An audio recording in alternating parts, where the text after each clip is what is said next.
Same thing, we can take example like the air. We breathe in, breathe out every single second, every single minute. Without that, we cannot survive. So you see, the solid, the liquid, the wind and the air. Now, on the regular perception, we most of us think that the solid is more powerful, it's more stable than the water, right? And the water is more stable, it's more powerful than the wind. And the same token, it will more powerful, more conceptual.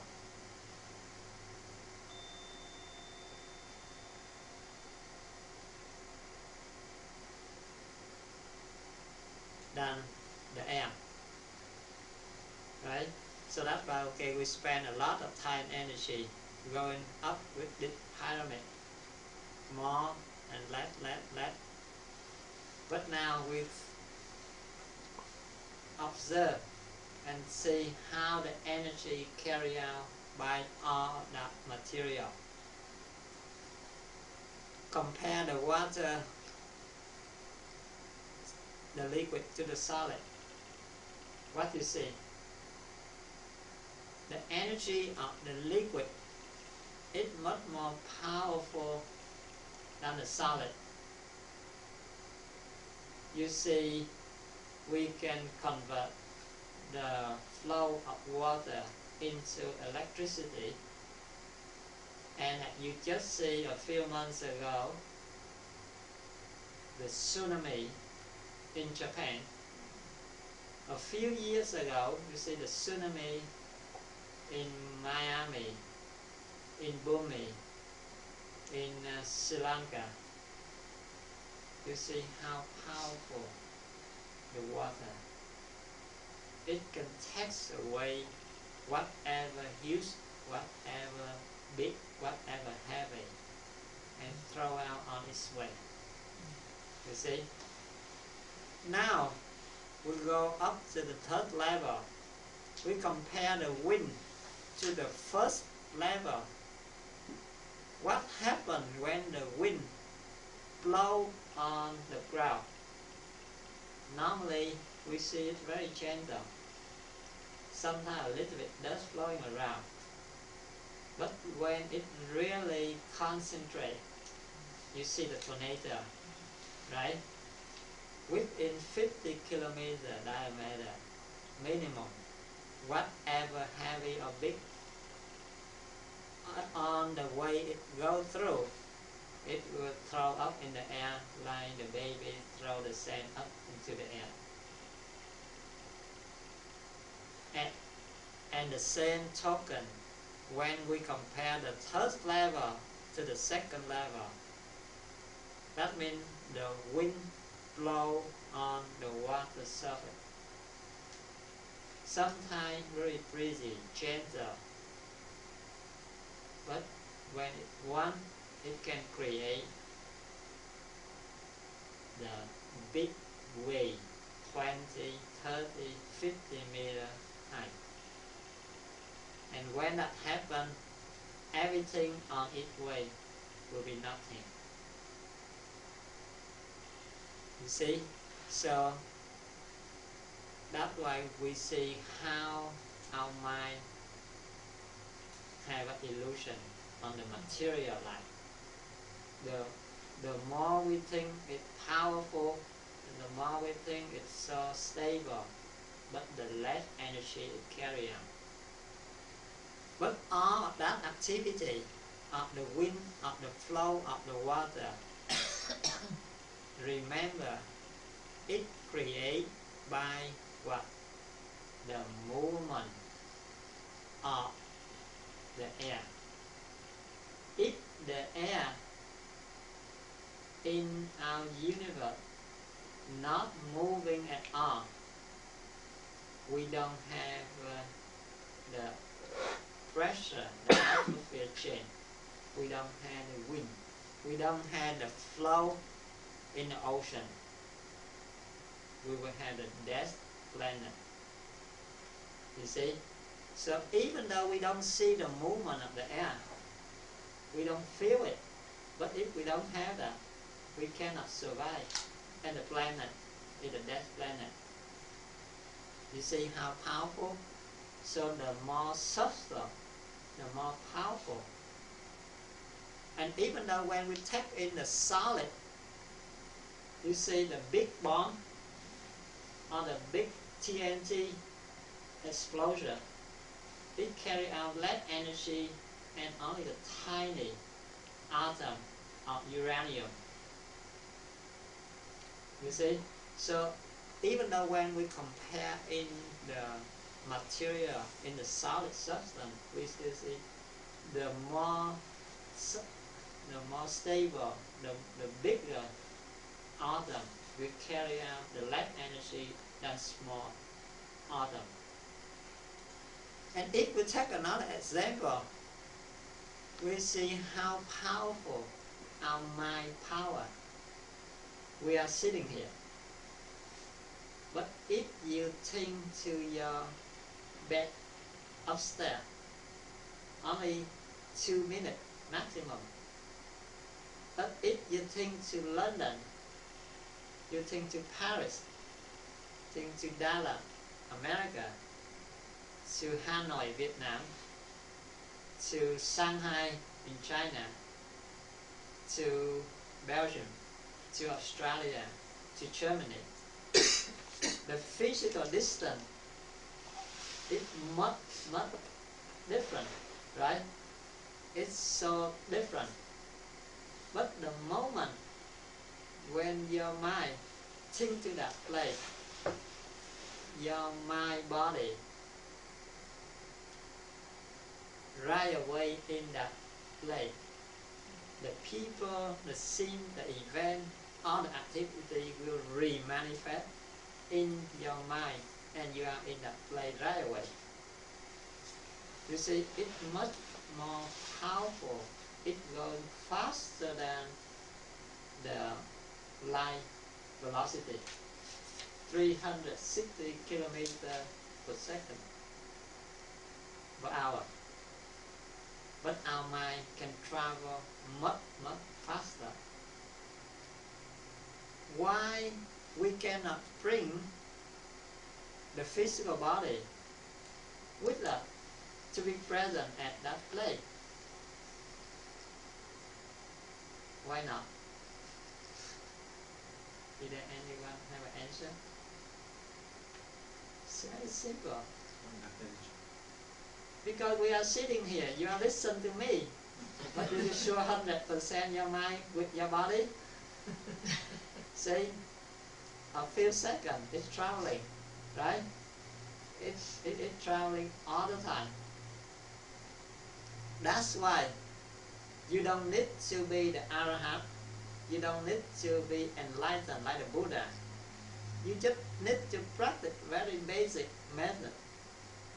Bring your mind back to your body as much as possible. Very simple practice. Difficult. No, it's not difficult, but because we are living in forgetfulness. Yeah. We had a habit to let our mind project out. The simple, very easy practice. Just try to bring our awareness, our mind, back to our body every single time you remember, everywhere. And that's it. When you bring your awareness, your mind body, back close to your physical body as much as possible. And when you master that, it becomes one, never separate. At that moment, even though you are not enlightened yet, you are not the Arahant yet, you still have the capacity to traveling all around the world with your physical body, wherever your mind thinks to.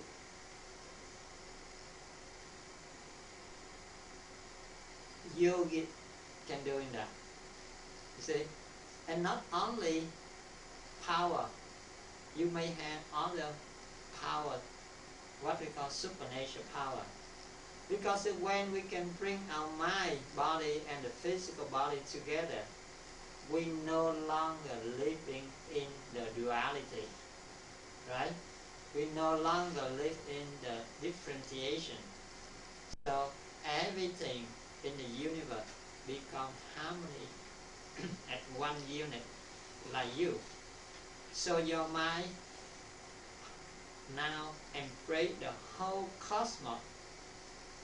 Whatever other person think, you will read his mind or her mind, because their mind, his mind or her mind, just a tiny cell of your mind, because your mind are the whole cosmos. The same token for the sound, because when you are living in a condition no longer duality, no longer differentiation, the sound of all of the animal, all of the insect, all of the living being, you can hear and you understand by the nature of that, not by the frequency or not by itself. So you have a supernatural power from hearing through, seeing through, traveling through. Nothing can block, can be the obstacle on your way. See, so that's why when we know the powerful of all of the nutriment, you will see how can we use our food. But remember, when we talk about our food, it's not only the whatever we eat. A lot, but it's little energy. You see? Maybe you don't have much experience to see this one nowadays, but when you can recall the past, whenever you are in a very hostile condition, very terrible condition, like in the war, like you have to escape a terrible condition.